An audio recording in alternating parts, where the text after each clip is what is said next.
Rekan-rekan yang terkasih, mari kita berdoa.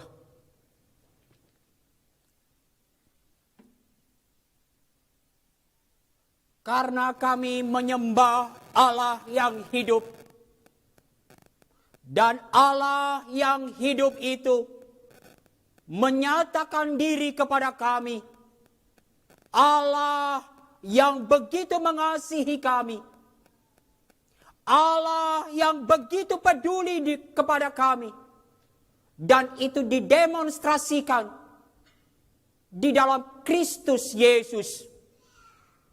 Karena Kristus bangkit, itulah dasar pengharapan kami, melanjutkan kehidupan kami, sekalipun ya Tuhan, kami hidup di dalam dunia yang penuh pergumulan ini.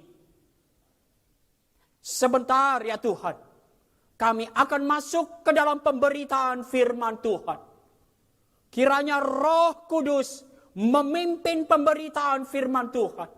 Baik hamba-Mu yang akan berbicara, maupun kami semua yang ambil bagian di dalam ibadah Paskah ini. Kiranya tema kami ya Tuhan, karena Kristus bangkit, maka kami pun bangkit menjalani kehidupan yang penuh pergumulan ini. Bersabdalah ya Tuhan, kami anak-anak-Mu telah siap mendengarkan. Di dalam nama Yesus Kristus yang bangkit mengalahkan segala musuh kami, bahkan musuh terakhir kami, yaitu maut. Kami berdoa dan memulai pemberitaan firman Tuhan. Amin. Selamat sore abang, kakak, dan teman-teman terkasih. Sungguh suatu sukacita tersendiri ketika Paskah hari ini, meskipun di dalam masih jumlah yang sangat terbatas, apa yang begitu kita nantikan 2 tahun, perayaan-perayaan di Perkantas, kita tidak bisa semua online. Tentu ada sukacitanya tersendiri. Tapi hari ini kerinduan itu, kita bisa berjumpa, bertatap muka. Wow, saya gak tahu teman-teman, ketika mendapat berita bahwa kita bisa pelayanan, bisa merayakan Paskah secara hybrid, betul-betul saya seperti apa yang dikatakan, melonjak kegirangan. Wow, kiranya saya tidak bertepuk sebelah tangan. Saya tidak hanya yang melonjak kegirangan. Dan saya melihat hari ini seberapa dari kita, wow, merayakan, menyatakan sukacita kita. Selamat Paskah, saudara-saudara terkasih. Seperti tadi sudah disampaikan oleh MC kita. Dalam sejarah gereja, gereja perdana itu hidup di dalam pergumulan yang begitu hebat. Mereka hidup di dalam penganiayaan. Bahkan mereka diadu dengan binatang-binatang buas. Tetapi apa yang membuat kekristenan bertahan hingga saat ini? Kristus telah bangkit. Itulah sebabnya ketika berjumpa orang-orang Kristen pada awalnya, mereka saling menyapa dengan deklarasi kebangkitan Kristus yang diambil dari percakapan para murid. Di bagian akhir, kisah ketika Tuhan Yesus bangkit dan menjumpai orang murid yang sedang berjalan di Emmaus. Di akhir kisah itu di dalam Lukas dicatat ketika berjumpa, maka yang seorang akan menyapa, Kristus telah bangkit. Dan akan dijawab, sungguh ia telah bangkit. Tema Paskah kita hari ini, rise up for he is risen. Bangkit karena Kristus telah bangkit. Tidak ada dasar yang paling kuat, paling kokoh di dalam kebangkitan kita.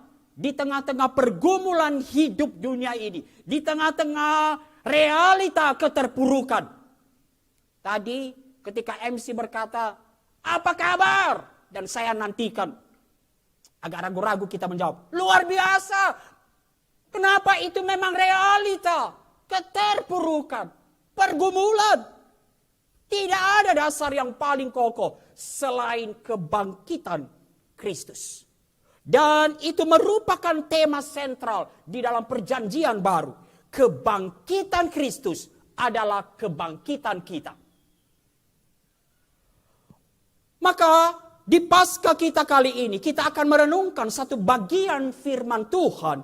Kita akan belajar dari apa yang dialami oleh satu orang yang betul-betul mengalami keterpurukan. Dan mungkin ini menjadi mewakili gambaran kita semua. Perjumpaan pribadi dengan Kristus yang bangkit membawa pemulihan dan kebangkitan. Mari kita buka Alkitab kita, Yohanes 21 ayat 15 sampai 19. Yohanes 21 ayat 15 sampai 19. Nah, karena ini ibadah onsite pertama, saya tidak akan melewatkan apa yang dulu sering kita lakukan. Apa itu? Responsoria. Maka kita akan baca secara responsorial. Mari kita manfaatkan betul-betul onsite ini hari ini.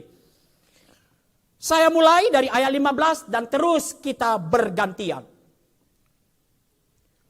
Sesudah sarapan, Yesus berkata kepada Simon Petrus, Simon anak Yohanes, apakah engkau mengasihi aku lebih daripada mereka ini? Jawab Petrus kepadanya, benar Tuhan, engkau tahu bahwa aku mengasihi engkau. Kata Yesus kepadanya, gembalakanlah domba-dombaku.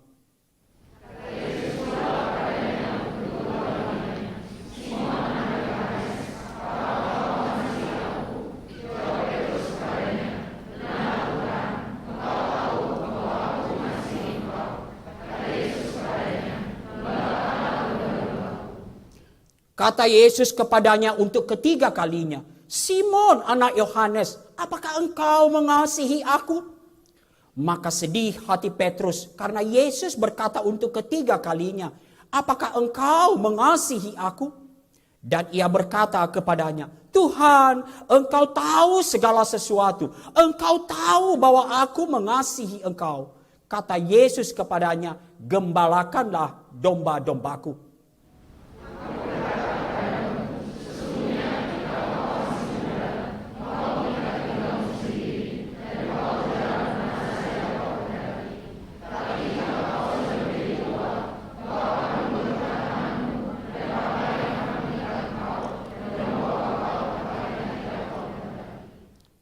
Dan hal ini dikatakannya untuk menyatakan bagaimana Petrus akan mati dan memuliakan Allah.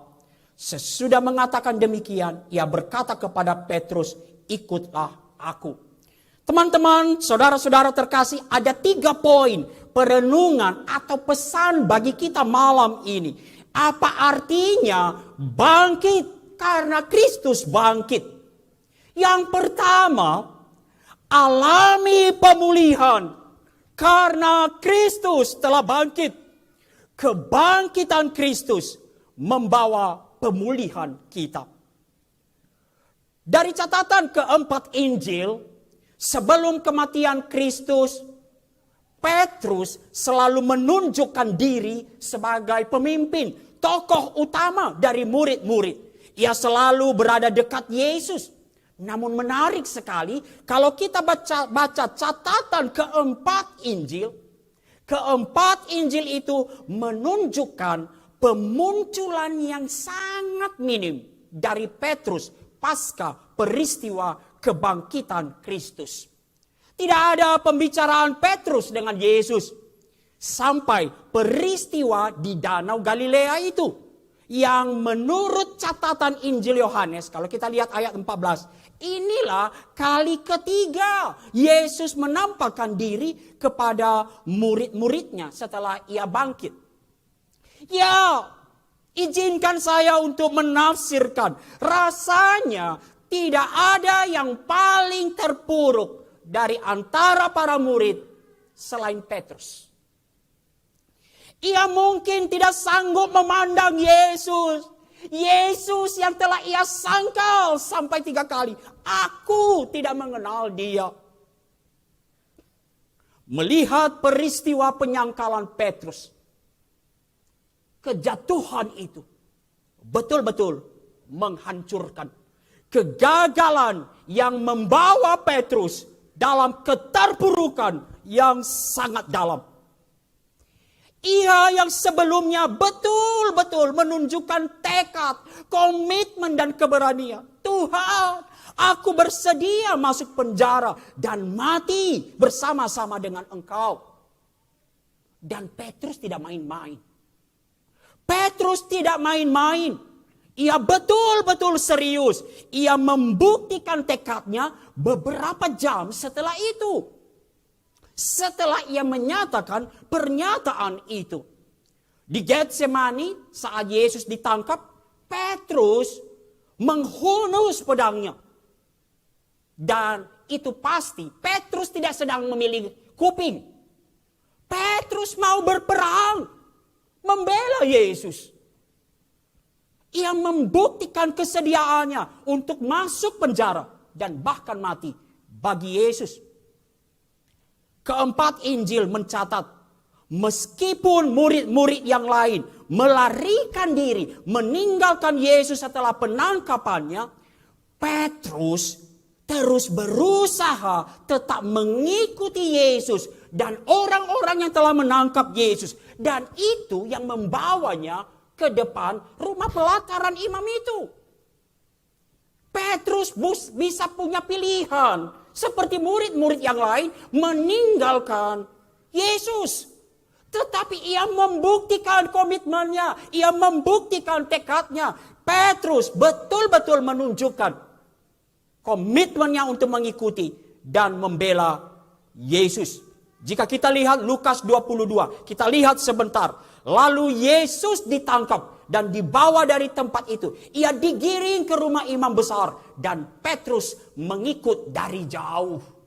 Wah, sampai di sini saya pikir mungkin Petrus dari jauh. Tapi ayat 55, di tengah-tengah halaman rumah itu orang memasang api dan mereka duduk mengelilinginya. Petrus juga duduk di tengah-tengah mereka. Petrus betul-betul menunjukkan tekadnya siap mati demi Kristus.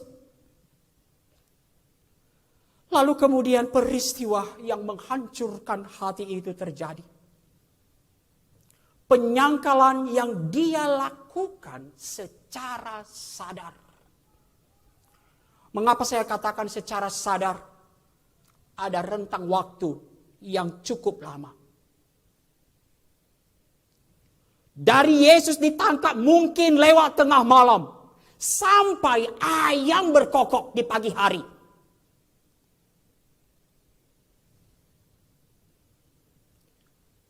Lukas mencatat dari penyangkalan pertama tidak berapa lama kemudian. Tetapi kalau kita lihat lalu penyangkalan ketiga dan kira-kira sejam kemudian. Kira-kira sejam kemudian. Apa yang terjadi dengan Petrus? Ia pasti bergumul. Injil Matius dan Markus mencatat dalam penyangkalannya yang ketiga. Petrus mengutuk dan bersumpah. Aku tidak kenal orang itu. Salah satu tafsiran. Siapa yang dia kutuk? Yesus. Sang guru itu. Penyangkalan yang dia sadari penuh. Kegagalan yang membuat hatinya begitu hancur. Tidak ada keterpurukan yang begitu terpuruk selain yang dialami oleh Petrus. Lukas mencatat di akhir dari kisah itu. Lalu ia pergi keluar dan menangis dengan sedihnya. Betul, ia telah melihat pandangan anugerah dari Yesus, pandangan pengampunan. Lalu Yesus memalingkan muka dan memandang Petrus. Namun pandangan itu pasti juga membuatnya hatinya makin hancur.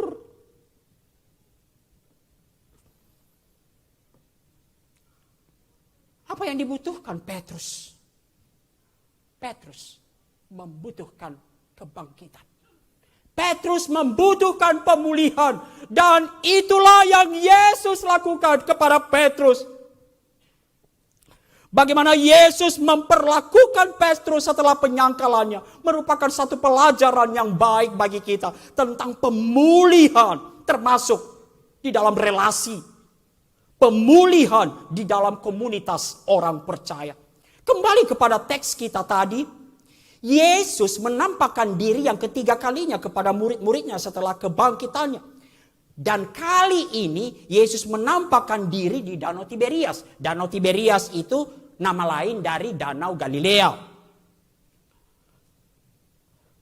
Yohanes 21 ayat 3. Kemudian Yesus menampakkan diri lagi kepada murid-muridnya di pantai Danau Tiberias. Dan menampakkan diri sebagai berikut. Di pantai itu berkumpul Simon Petrus, Thomas yang disebut Didimus, Nathanael dari Kana yang di Galilea, anak-anak Zebedeus, dan dua orang muridnya yang lain. Kata Simon Petrus kepada mereka, aku pergi menangkap ikan. Kata mereka kepadanya, kami pergi juga dengan engkau. Maka mereka berangkat lalu naik ke perahu. Tapi malam itu mereka tidak menangkap apa-apa. Dalam frasa ini saja kita sudah tahu. Teringat kita ketika di dalam Lukas 5. Yesus menjumpai dan mengutus Petrus. Peristiwanya kalau nanti kita baca apa yang terjadi Yohanes mulai dari Yohanes 1. Peristiwa itu betul-betul menjadi satu bayangan dari Lukas 5. Mengapa Petrus dan murid-murid lain ada di pantai Danau Galilea? Beberapa penafsir mengatakan mereka mau kembali kepada kehidupan lama mereka sebagai nelayan. Namun saya lebih setuju dengan apa yang sudah jelas dinyatakan oleh Alkitab. Apa yang dinyatakan Alkitab? Mengapa mereka di Galilea? Inilah pesan Yesus kepada murid-muridnya melalui para perempuan yang pertama-tama bertemu dengan Yesus ketika di kuburan itu. 2 kali bahkan. Pertama-tama disampaikan oleh malaikat. Dan kemudian oleh Yesus sendiri. Pergi dan katakanlah kepada saudara-saudaraku. Supaya mereka pergi ke Galilea. Dan di sanalah mereka akan melihat aku. Wow, ketika saya membayangkan ini. Sejak awal, Yesus sepertinya telah memilih suatu konteks untuk pemulihan. Kemiripan dengan satu peristiwa sebelumnya di Danau Galilea 3 tahun sebelumnya. Peristiwa pemulihan seperti pengulangan yang disengaja saat pertama kali Yesus mengutus Petrus. Dan setelah sarapan. Wah, ini ada teologi makan ini. Yesus kasih makan dulu, sarapan dulu deh. Setelah sarapan di pantai Galilea, terjadilah percakapan pribadi Yesus dengan Petrus. Dan sekali lagi, Yesus mengambil inisiatif untuk memulai percakapan. Apa isi percakapannya kita bisa rangkum. 3 kali Petrus telah menyangkal Yesus. Dan 3 kali Yesus menanyakan pertanyaan yang sama. Simon, anak Yohanes, kembali disapa dengan nama aslinya. Bukan Petrus. Sama seperti ketika peringatan itu. Simon, Simon. Simon, anak Yohanes, apakah engkau mengasihi aku? Dan 3 kali Petrus memberikan respon, Tuhan, Engkau tahu segala sesuatu. Engkau tahu bahwa aku mengasihi Engkau. Petrus kini memang sudah berubah. Ketika ia menjawab, tidak lagi dengan satu kegagahan. Engkau tahu Tuhan, aku mengasihi Engkau. Engkau tahu segala sesuatu. Di dalam satu tafsiran dikatakan, bukan dengan gaya ketika ia diperingatkan oleh Tuhan Yesus. Mungkin di dalam hatinya ketika ia diperingatkan oleh Tuhan Yesus. Simon, Simon, iblis sedang menampi engkau. Petrus berkata, Yesus, nggak tahukah engkau betapa aku mempunyai komitmen untuk membela kamu?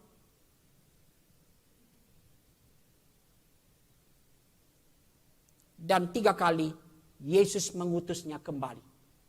Gembalakanlah domba-dombaku.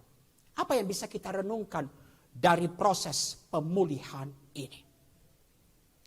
Setelah peristiwa itu, Yesus berpaling dan memandang Petrus. Dan kemudian setelah kebangkitannya, dalam keempat Injil, Yesus tidak lagi mengungkit tentang penyangkalan itu. Oh, saya suka membayangkan dan untuk merenungkannya saya membuat satu kisah itu, saya menyusun skenario dalam kepala saya. Dan dalam bayangan saya sangat normal. Yesus fokus pada klarifikasi kepada Petrus. Mungkin akan diklarifikasi. Mengapa Simon? Begitu pada waktu itu, kan sudah saya peringatkan dengan keras.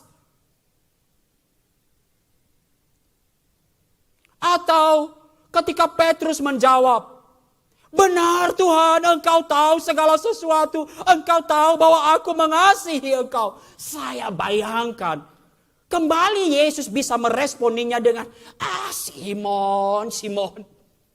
Kemarin juga kamu ngomong seperti itu. Aku bersedia masuk penjara dan mati bersama-sama dengan engkau. Tetapi tidak, saudaraku. Yesus tidak bertanya tentang masa lalu. Tidak fokus kepada kegagalan masa lalu. Yesus bertanya kepada Petrus. Bukan tentang waktu yang lewat. Melainkan tentang masa kini. Pemulihan berorientasi pada kini dan masa depan. Dan bukan dengan terus fokus dan terus mengungkit-ungkit kegagalan masa lalu. Oh, saya bayangkan dalam relasi saya, hari ini dia tidak datang. Salah satu dari anak saya. Walaupun anak saya hanya 2. Peluangnya begitu besar untuk ditebak. Dalam relasi saya, setiap kali saya berelasi lalu saya akan mengatakan, udah tahu saya kau. Aku udah tahu kau.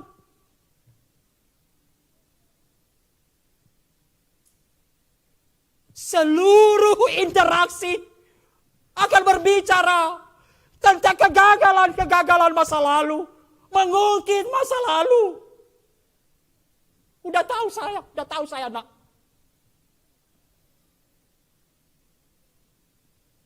Kalaupun dia dengar, maafkan papa nak.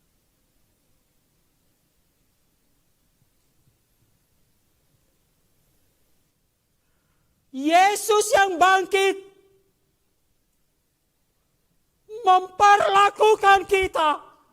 Ia tidak fokus dengan kegagalan kita. Bahkan ia tidak klarifikasi tentang penyangkalan itu. Bagaimana kita bangkit mengalami pemulihan dari segala keterpurukan. Mari secara pribadi melakukan bagaimana Yesus melakukan kita. bagaimana Yesus memperlakukan kita. Dan ini juga berlaku bagaimana kita memperlakukan orang lain. Ketika kita diutus di dalam pemulihan. Wow, pemazmur berkata, mengapa engkau tertekan, hai jiwaku? Berharaplah kepada Allah. Berharaplah kepada Allah. Dan dalam bahasa aslinya, tertekan itu adalah terpuruk. Mengapa engkau terpuruk, hai jiwaku?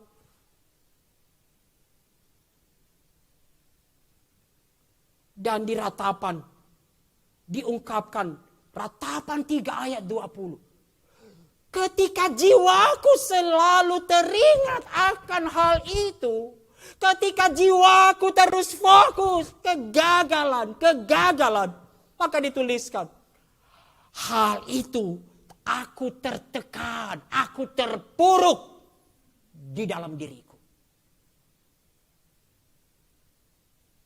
Lalu kemudian dia berkata, tidak ada harapan, kusangka tidak ada harapan. Lalu kemudian ia beralih. Tetapi aku tidak mau fokus. Tetapi hal-hal inilah yang kuperhatikan. Oleh sebab itu aku akan berharap. Tak berkesudahan kasih setia Tuhan. Tak habisnya rahmatnya. Bagaimana mengalami pemulihan saudaraku? Pemulihan hanya ketika kita fokus. Berorientasi pada masa depan. Fokus pada kasih Allah. Dan tidak terus berbicara tentang kegagalan kita. Mari kita lanjutkan perenungan kita. Masih dari bagian yang sama. Yesus bertanya, apakah engkau mengasihi aku? Yesus tidak bertanya kepada Simon, Simon, apa sekarang komitmenmu? Simon, apa yang kau lakukan? Bagaimana kamu membuktikan bahwa kamu memang mengasihi aku? Bagaimana kamu memang mau membela mengikut aku? Apa yang akan kamu lakukan? Mengapa saudaraku? Yesus tahu bahwa Petrus masih akan gagal. Nanti kita akan bahas di bagian akhir. Jika pemulihan berfokus, apa buktikan apa yang bisa kau kerjakan, apa yang bisa kau lakukan, maka kita akan kemungkinan gagal kembali. Gagal. Ada banyak kita tidak berangkat maju di dalam pemulihan, tidak bisa bangkit karena fokus. Nanti kalau gagal lagi. Dan Yesus tahu Petrus pasti akan gagal lagi. Wow, pemulihan pertama-tama bukan tentang perbuatan, tetapi pembaharuan sikap hati. Pemulihan kita di hadapan Allah bukan ketika kita mau membuktikan, mau melakukan sesuatu, tetapi berbicara pembaharuan sikap hati. Dan ini juga kita bawa dalam pemulihan relasi, pembaharuan sikap hati. Ada kemungkinan gagal? Ya, pasti akan gagal lagi. Tetapi ketika hanya kita fokus, pasti akan gagal lagi. Kita tidak akan bisa menikmati pemulihan. Apakah engkau mengasihi aku? Demikianlah pertanyaan Yesus. Abang, kakak, dan teman-teman, dalam salah satu artikel yang diberikan panitia ke saya, ketika mempersiapkan bagian ini, di sana tertulis, generasi muda saat ini yang disebut generasi Z dinyatakan sebagai generasi paling tertekan dibanding generasi lainnya. Generasi yang cemas dan depresif. Ini memang kecenderungan kita ya. Kita melihat generasi kita paling susah. Benar ya? Kalau orang lain pasti semua gitu. Generasi kita lah yang paling besar tantangannya.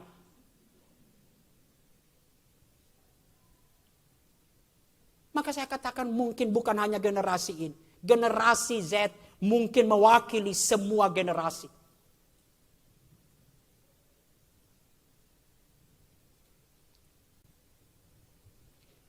Ada kita yang mengalami keterpurukan. Gagal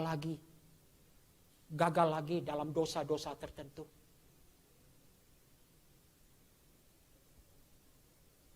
Papa saya dulu ada satu hal yang paling gak disuka oleh anak-anaknya ke dia. Yaitu rokok terus berturut-turut. Dan habis kalender itu dimerah-merahi. Dibulatin, berhenti di sini. Berhenti di sini. Gagal lagi. Mungkin juga keterpurukan karena begitu banyak ekspektasi kita. Tuntutan yang tidak terpenuhi. Saya sedang mengkhotbahkan kepada diri saya. Sudah 5 tahun tadi Bang Ruben ketika mahasiswa mungkin menyuruh saya, berdiri dong, masih mahasiswa belum lulus tuh.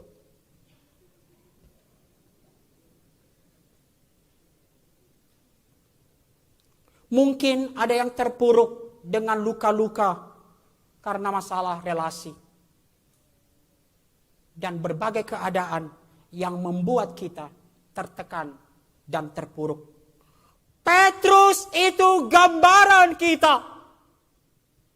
Dan ketika Petrus mewakili besarnya, betapa dalamnya keterpurukan itu. Maka ada harapan, kematian dan kebangkitan Kristus betul-betul mengungkapkan. Saya kutip dari salah satu judul buku Kyle Idleman. Grace is greater. Kasih karunia jauh lebih besar dari segala keberdosaan kita, segala kelemahan kita, segala pergumulan dan keterpurukan kita. Dan itu yang terjadi di dalam kematian Kristus. Wow, saya sangat menikmati apa yang diungkapkan Rasul Paulus dalam Roma 5 ayat 20. Di mana dosa bertambah besar, di sana kasih karunia berlimpah-limpah. Jangan dibalik ya. Di mana bagaimana supaya kasih karunia berlimpah-limpah, adik-adik? Jangan dibalik, itu maksudnya tidak ada keterpurukan, tidak ada kelemahan yang tidak sanggup diselesaikan oleh kasih karunia Allah. Namun itu kita alami di dalam perjumpaan dengan Kristus yang bangkit. Ada harapan pemulihan. Saya memang fokus pada bagian pertama ini. Jangan takut, bagian kedua dan ketiga kita akan percepat nanti.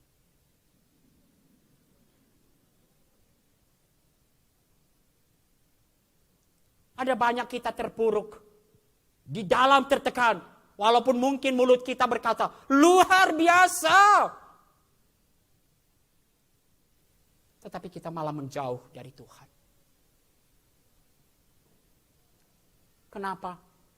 Pemulihan memang seringkali painful. Hancur hati kita. Takes time. Mazmur 73 mungkin menjadi gambaran bagi kita. Ketika hatiku merasa pahit dan buah pinggangku menusuk-nusuk rasanya. Lalu aku dungu dan tidak mengerti. Seperti hewan aku di dekatmu. Seperti hewan aku di dekatmu.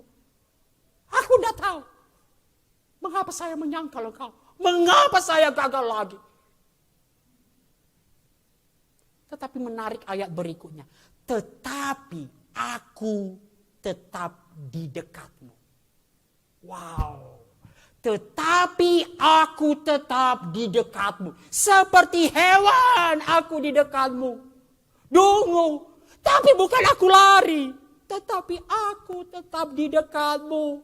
Dan kemudian engkau memegang tanganku. Dengan nasihatmu engkau menuntun aku.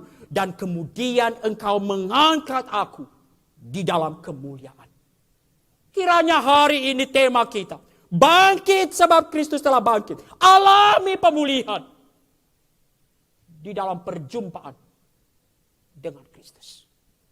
Di dalam persekutuan dengan Kristus yang bangkit itu. Bagian kedua. Kebangkitan Kristus adalah pengutusan kita. Mari kita lihat respon dari setiap jawaban Petrus. Setiap kali Petrus berkata, engkau tahu Tuhan, aku begitu mengasihi engkau. Lalu kata Yesus kepadanya, gembalakanlah domba-dombaku. Menarik, kalau kita baca alur komunikasi ini, seperti ada loncatan. Jika maksud Yesus hanya untuk pemulihan, ini saya suka membuat bayangan, skenario lagi dalam pikiran saya. Mungkin Yesus akan menepuk-nepuk kemudian Petrus. Sudah Mon. Makanya kalau diperingatkan dengar dong. Tapi menarik, Yesus berkata, meloncat, gembalakanlah domba-dombaku. Yesus tidak hanya memulihkan Petrus agar berkenan di hadirat Allah. Tetapi mengutusnya kembali untuk menjadi penjala manusia. Pemulihan tidak pernah menjadi tahap akhir, tetapi selalu menjadi awal. Diutus untuk mengerjakan pekerjaan-pekerjaan Tuhan, kerajaan Allah dalam rencana yang mulia. Sampai di sini saya suka membuat loh kok gitu? Dalam perenungan saya, kalau saya PA begitu tuh, PA saya yang lemah ini. Mungkin tampaknya seperti asas manfaat, bukan? Dipulihkan supaya bisa dipekerjakan. Dipulihkan supaya bisa dipakai. Tetapi di dalam perenungan saya, sebenarnya pengutusan merupakan hal yang begitu sentral di dalam pemulihan. Pengutusan akan dipakai kembali menjadi pelayan Kristus. Penjala manusia merupakan bukti yang nyata. Paling nyata. Yesus merangkul. Dan aku mau. Yesus mengulurkan tangan. Engkau jadi rekan sekerjaku. Bos, saya pikir ya. Yesus tahu Petrus masih bisa gagal dan pasti akan gagal. Nanti kita akan lihat. Kembali saya membuat drama. Yesus mungkin berkata, Simon, aku tahu kamu telah melakukan kejatuhan yang sangat serius. Menyangkal aku. Aku tahu kamu masih akan bisa gagal. Aku tahu kamu tidak layak. Tetapi aku mau pakai kamu. Aku mau menjadikan kamu rekan sekerjaku. Wow, ini pemulihan terbesar. Ketika kita diterima dan dilayakkan kembali untuk menjadi rekan sekerja Allah. Sekalipun kita pernah gagal, bahkan ada risiko untuk gagal kembali. Saudara-saudaraku, ini kembali menunjukkan Yesus ketika mengundang kita ambil bagian dalam pekerjaannya. Saya kadang-kadang pikir ya, apa sih yang dibutuhkan Yesus dari seorang Niko? Sesuatu yang besarkah yang bisa saya lakukan? Tidak. Tapi tawaran, penerimaan dari Yesus. Wow, kembali saya ini, grace is greater. Kasih karunia jauh lebih besar. Tuhan mau memakai setiap kita yang rapuh, yang tidak sempurna, pernah gagal, bahkan ada resiko untuk gagal lagi. Untuk menggenapkan rencananya. Saya masih punya ilustrasi lain, tapi sudah ada panitia yang datang ke depan. Jadi saya lanjutkan. Bangkit, sebab Kristus telah bangkit. Di tengah pergumulan ini, kiranya ketika kembali mengalami pengutusan dari Tuhan, itu adalah kasih karunia, rangkulan anugerah dari Allah. Anakku yang rapuh, anakku yang sebenarnya gak bisa melakukan apa-apa dalam kerajaanku. Mari, aku mau pakai kamu. Ambil bagian dalam pekerjaan-pekerjaan kerajaan Allah. Wow, mari kita terus bertanya. Dalam tema kita hari ini, Tuhan, di dalam seluruh kelemahan, kerapuhan, saya bahkan mungkin masih bisa gagal. Apa yang harus aku kerjakan? Kemana Tuhan mengutus aku? Dan poin terakhir, izinkan saya lebih mengkhususkan pengutusan kita dalam konteks komunitas orang percaya. Kebangkitan Kristus adalah pengutusan kita menjadi wounded healer, penyembuh yang terluka. Teman-teman, kasih karunia itu jauh lebih besar, bahkan mendahului kejatuhan Petrus. Saya ajak kembali kita melihat ketika Petrus diperingatkan Yesus bahwa ia akan menyangkal Yesus. Lukas 22 ayat 31 sampai 34. Simon, Simon, lihat iblis telah menuntut engkau untuk menampi kamu seperti gandum. Tetapi aku telah berdoa untuk engkau supaya imanmu jangan gugur. Dan engkau, jikalau engkau sudah insaf, kuatkanlah saudara-saudaramu. Di luar poin perenungan kita, ini ayat saudaraku yang betul-betul mengungkapkan kasih karunia. Dan ini ayat yang membawa pemulihan besar kepada saya. Yesus gak pernah menyerah. Inilah penggenapan ketika di dalam Yesaya dikatakan, mari kita berperkara. Kalaupun dosamu merah seperti kirmis, akan putih seperti salju. Yesus gak menyerah akan kebebalan hati Petrus. Ia telah mendahului dengan kasih karunia. Aku telah berdoa untuk kamu. Ini ayat yang membawa satu pemulihan besar kepada saya. Nanti apa dosanya? Di depan kita bisa bicara. Sekarang mari kita perhatikan bagian akhir. Dan engkau, jikalau engkau sudah insaf, kuatkanlah saudara-saudaramu.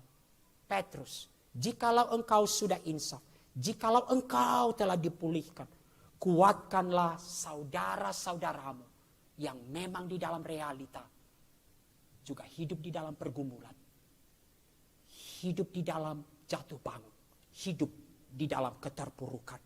Kembali kepada artikel tadi. Artikel tadi membutuhkan, mengungkapkan akan kebutuhan orang-orang yang diutus untuk menjadi penyembuh yang terluka. Membutuhkan, ada begitu banyak orang. Siapa mereka? Mereka ada di tengah-tengah kita. Mungkin mereka ada rekan kerja kita. Ada di dalam konteks persekutuan kita. Ada di dalam kepengurusan kita. Mereka membutuhkan pemulihan. Membutuhkan penyembuhan. Dan siapa yang paling tepat dipakai Tuhan sebagai penyembuh? Mereka yang pernah terluka. Saya sangat memahami ini, mungkin dalam hal lain, ilustrasi lain. Dulu saya paling tidak empati kepada orang-orang, maafkan saya. Kalau ada orang tua meninggal, apalagi kalau saya tanya umur berapa? Kalau udah umur 70-an, oh. Lalu kemudian dengan gampangnya mengutip, Tuhan yang memberi, Tuhan yang mengambil, terpujilah Tuhan. Tetapi ketika papa saya meninggal mendadak, baru saya tahu apa arti terluka. Baru sekarang saya berhati-hati bagaimana menolong mereka yang juga terluka. Siapa yang paling efektif, paling baik untuk menolong mereka yang terluka? Kita yang telah mengalami kasih karunia Allah.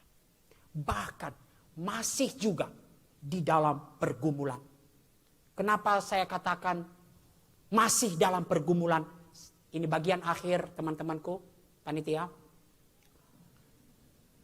Injury time. Ini saya pencinta bola loh.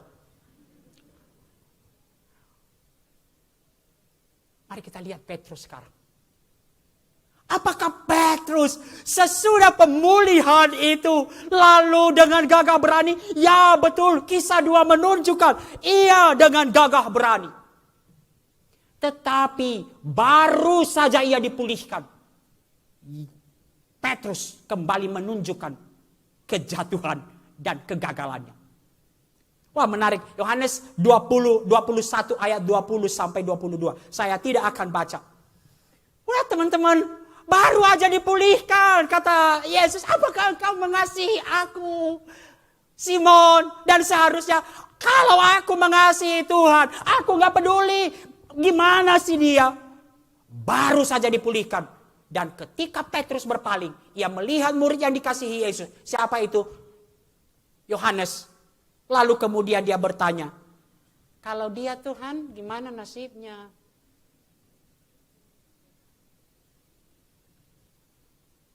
Dari mana kita tahu bahwa itu bukan urusannya? Jawaban Yesus, jikalau aku menghendaki supaya ia tinggal hidup sampai aku datang, aku akan melakukannya. Kira-kira kalau kita teruskan. Itu bukan urusanmu. Apa urusanmu? Ikut aku. Lalu Galatia sama ketika Petrus datang ke Antiokhia dan Paulus betul-betul menentangnya. Kenapa? Ceritanya begini, singkatnya. Bahwa ketika ia datang, lalu sebelum orang dari kalangan Yakobus, yaitu orang-orang Yahudi datang, ia mau duduk dan makan dengan orang-orang non-Yahudi. Tahu ya, orang-orang non-Yahudi najis. Makan dengan orang kafir. Petrus makan dengan orang-orang non-Yahudi. Dan ketika orang-orang Yahudi datang, apa yang dilakukan Petrus? Ia mundur dan pura-pura. Dan ia menyeret sampai Barnabas. Dan sangat ditegur oleh Paulus. Saya tidak tahu. Nanti saya tidak sempat melihat apakah Galatia ini ditulis sebelum sidang di Yerusalem atau sesudah. Kisah 15. Kalau sesudah, maka lebih fatal lagi kejatuhan Petrus. Kenapa? Di sidang Yerusalem mereka dengan gagah berani. Soko guru mengatakan tidak ada lagi pemisahan antara non-Yahudi dan Yahudi. Dan menurut tradisi sampai akhir hidupnya, Petrus gagal. Kisahnya ketika penganiayaan besar terjadi di Roma. Nero membakar kota Roma. Lalu itu menjadi alasan untuk menghancurkan orang-orang Kristen. Apa yang dilakukan Petrus? Ia lari meninggalkan jemaat. Dan di dalam pelarian itu, menurut tradisi, ia berjumpa dengan Yesus Kristus yang bangkit. Dan sangat terkenal, Quo Vadis, Domine. Hendak kemana Tuhan? Petrus bertanya. Dan Yesus menjawab, aku mau ke Roma untuk sekali lagi disalibkan. Dan itulah yang membuat hati Petrus hancur. Ia kembali ke Roma, lalu ditangkap dan disalibkan.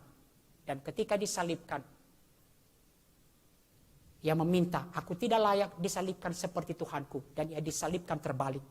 Dan disinilah ajaibnya kasih karunia. Petrus yang begitu rapuh itu.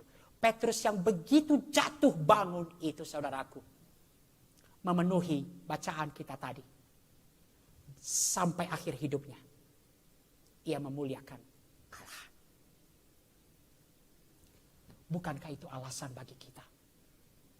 Wow, betapa besar kasih karunia Allah. Bangkit. Bangkit. Bangkit. Bagian-bagian berikutnya saya hanya menyampaikan. Petrus betul-betul menjadi wounded healer. Wow, ia menunjukkan surat-suratnya begitu mengungkapkan apa yang terjadi. Di dalam surat 1 Petrus 5 bahkan ia buka, aku Petrus, saksi penderitaan Kristus. Dan kemudian dia serahkan segala kekhawatiranmu kepada Tuhan. Karena aku juga tukang khawatir. Berjaga-jaga dengan iblis. Aku juga pernah jatuh. Penyembuh yang terluka. Saya akhiri perenungan kita pada hari ini. Bisa slide-nya diteruskan sampai refleksi supaya tenang. Oke.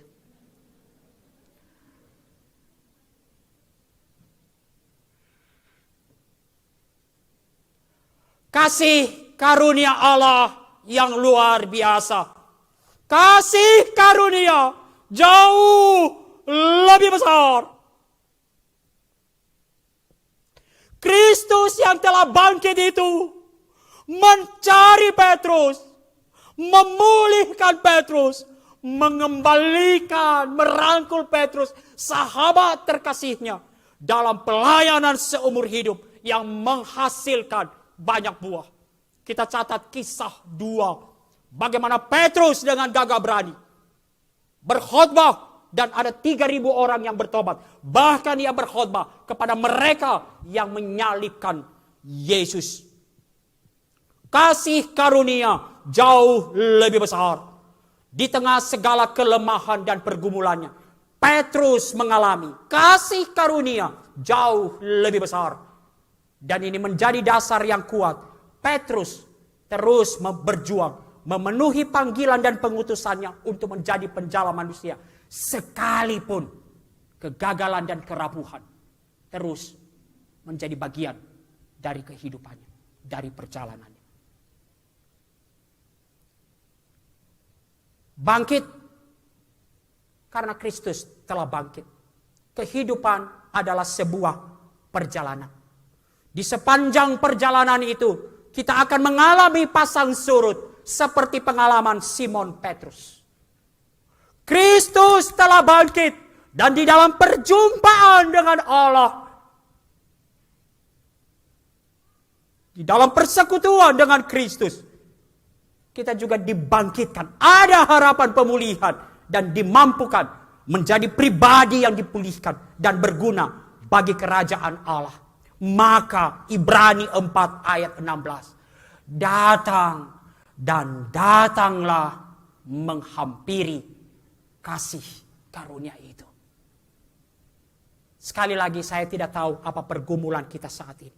Bagaimana keadaan kita saat ini. Tetapi kisah ini telah membuktikan. Kisah ini telah membuktikan. Tidak ada keterpurukan yang begitu besar yang tidak sanggup diselesaikan oleh kasih karunia Allah. Dan untuk itulah Kristus datang, mati, dan dibangkitkan. Mari kita terus menghampiri tahta kasih karunia, supaya kita menerima rahmat dan menemukan kasih karunia untuk mendapatkan pertolongan pada waktunya. Slide terakhir saya. Pergumulan kita dalam menjalani kehidupan Kristen adalah pergumulan seumur hidup. Saudaraku, pergumulan itu layak diperjuangkan. Jangan menyerah. Jangan menyerah. Mengapa? Kalau Allah tidak menyerah kepada Petrus, kalau Allah tidak menyerah kepada yang begitu hina ini, ia pun tidak akan menyerah. Apa pergumulan? Apa kejatuhan? Apa keterpurukan saat ini?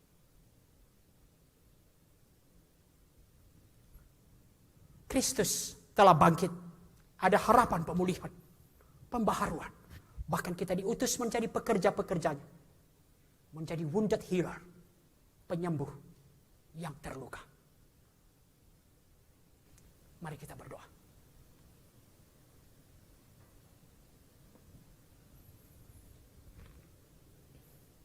Mari kita datang di hadapan Allah. Kita terbuka apa adanya. Mungkin kita bisa menyembunyikan dengan orang-orang di samping kita, bahkan orang-orang terdekat kita. Kristus bangkit. Ada harapan kita bangkit. Di tengah segala keterpurukan, di setengah segala begitu tertekan di masa-masa ini. Datang, hampirilah tahta kasih karunia itu.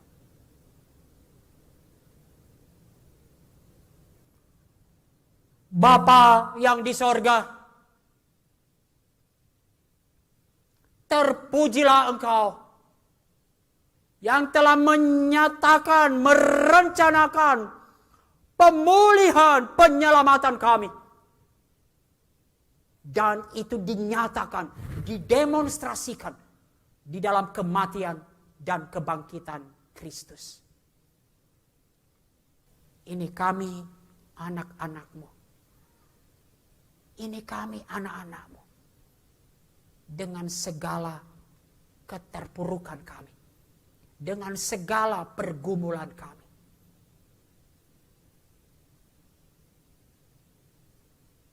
Kiranya seperti Kristus berinisiatif mencari Petrus. Kami pun alami malam ini. Kami mengalami pemulihan. Kami dibangkitkan. Kami mengalami rangkulan Tuhan dengan mengutus kami. Ambil bagian dalam pekerjaan Tuhan yang begitu mulia. Dan Tuhan mengutus kami untuk menjadi penyembuh-penyembuh yang terluka. Yang begitu dibutuhkan oleh dunia ini. Terpujilah Engkau ya Tuhan. Terpujilah Engkau. Karena Engkau tidak pernah menyerah kepada kami. Dalam nama Yesus kami berdoa. Amin.